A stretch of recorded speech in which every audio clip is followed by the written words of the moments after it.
I want to try one of these again because I want to see if I can do it better. Which is one of the things that I want to talk about is the humanization of studying history. I'm a human, you're a human, and part of the reason why I wanted to do a video and do videos is there was an old Abraham Lincoln quote, I forget exactly what it was, but it was a joke. Excuse me.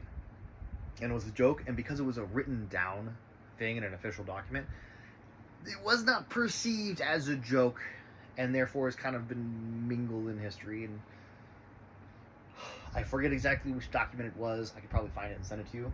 But this adds factors. I want to be able to do maybe 2 minutes in each section for a total of about 8.5 minutes, 30 seconds to wrap up. So we're going to get into it. Think about experiences with common issues of society, including exploitations, poverty, discriminations, and social justice.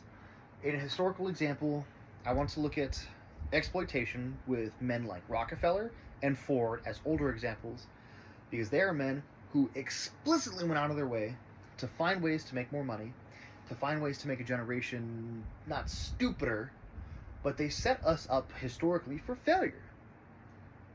We did not have a proper good income. People didn't make good income ever. They had to do something else. We had to invest into stocks. They had to take risks financially.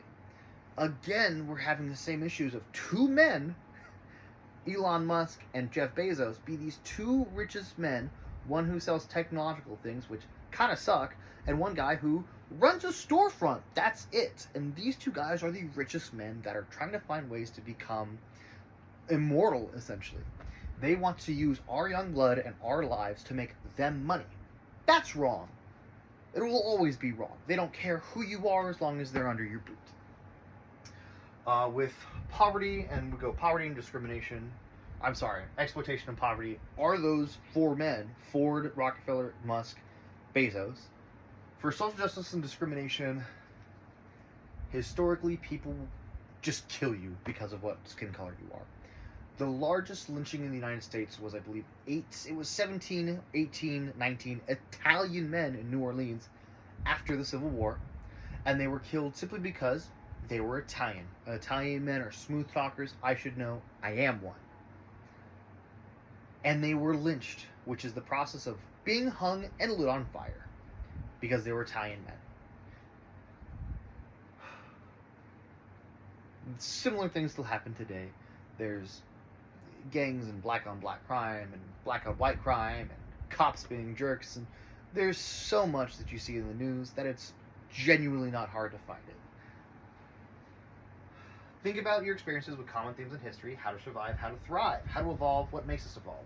For the first one, how to survive, take this with a grain of salt, because the majority of my studies in my own time and through college and high school was war. I want to learn how to not do these things again. I almost threw up in a weapons of mass destruction class because I was so sickened by what I saw.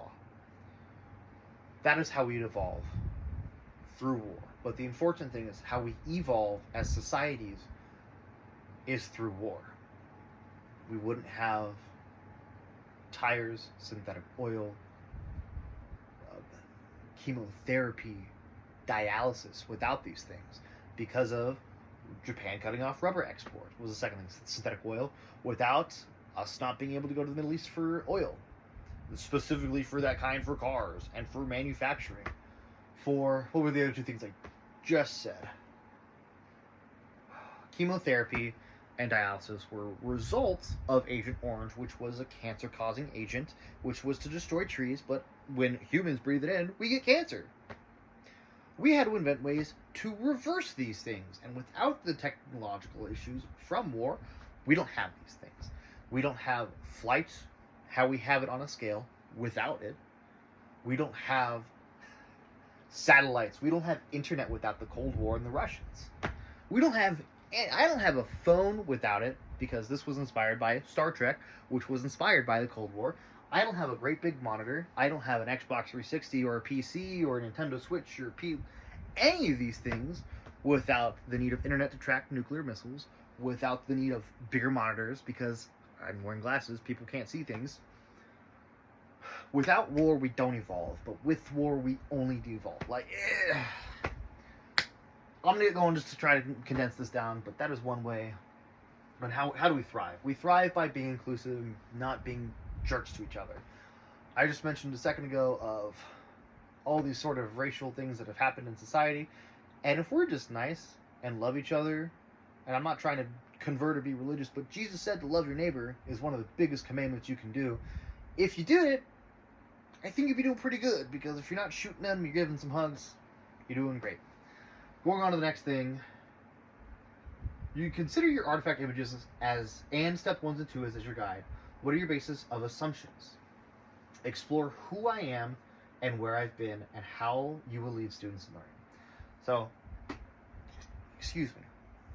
2 of the artifacts I wanted to point out are, I wear a hat almost every day. It's a band hat that was part of a donation factor for bone marrow research, as this band member, I'm not going to say it because it's inappropriate because they dressed us in costumes, has bone marrow deficiency. I got this hat as part of a donation, and I wear this I've worn this in every class. I wear this into work when I go play my card games in the afternoons. I wear this everywhere. I even wear it into work even though I'm not allowed to wear it. My second thing that I brought that I feel like nobody talked about was I have a battle vest. This is something a lot of metalheads wear at shows or even out. I try not to wear mine out, but the interesting thing is it's pink. It's like a light red pink color that has some black in areas and blue in areas. And I will only ever answer questions on why if somebody ever asks me or if they already know. And these are bands that I've tried to see all of, that I had. Some I can't because they're dead. And it's been signed. And it's a very Anthony thing. But you don't see these because I try to be myself. I don't want to just sit there and teach June 6, 1944 was the invasion of Normandy. That's boring! F that! I want to be, like, exciting and fun about these things. But I also want to be able to be the teacher who's stern enough where you fall in line. And, nice enough where if you have an issue, you can come to me.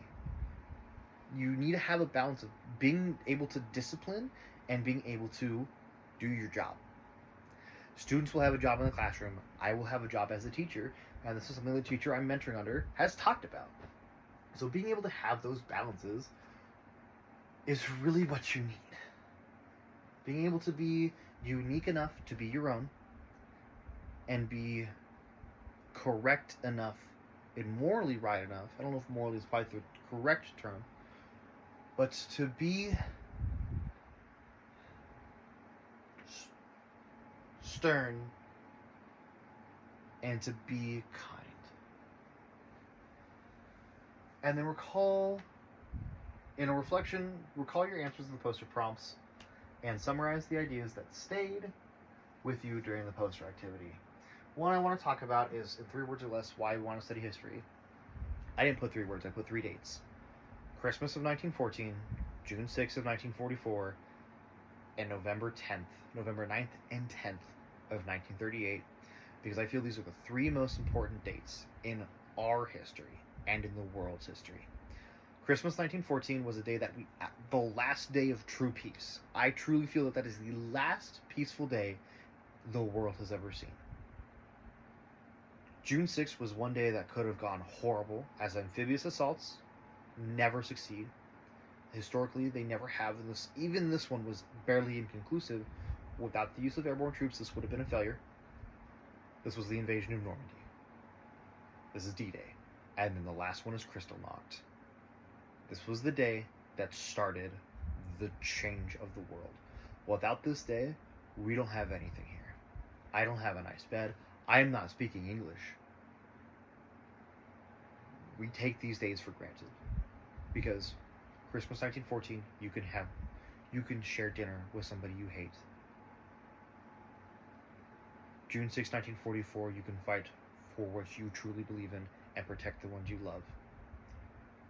And Kristallnacht is a day that we as humans need to remember in the sincerity and seriousness of what we can do and why we should never act on emotions. I want to kind of wrap this up Because who I am is I want to be able to comfortably discuss uncomfortable issues. I'm going to have to as a history and political science teacher. Being able to discuss the fact that a German man killed 5 to 7 million people, and the fact that we don't know why, or a specific number, we don't know why, or how many, is an issue. That we had to go kill these guys.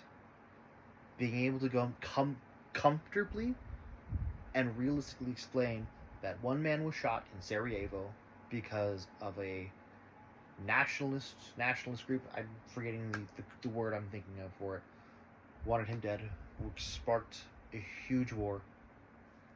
That a man in Little Rock, Arkansas did not want colored students to enter a classroom. That a group of states wanted to keep people as property. Being able to comfortably and logically and realistically explain these events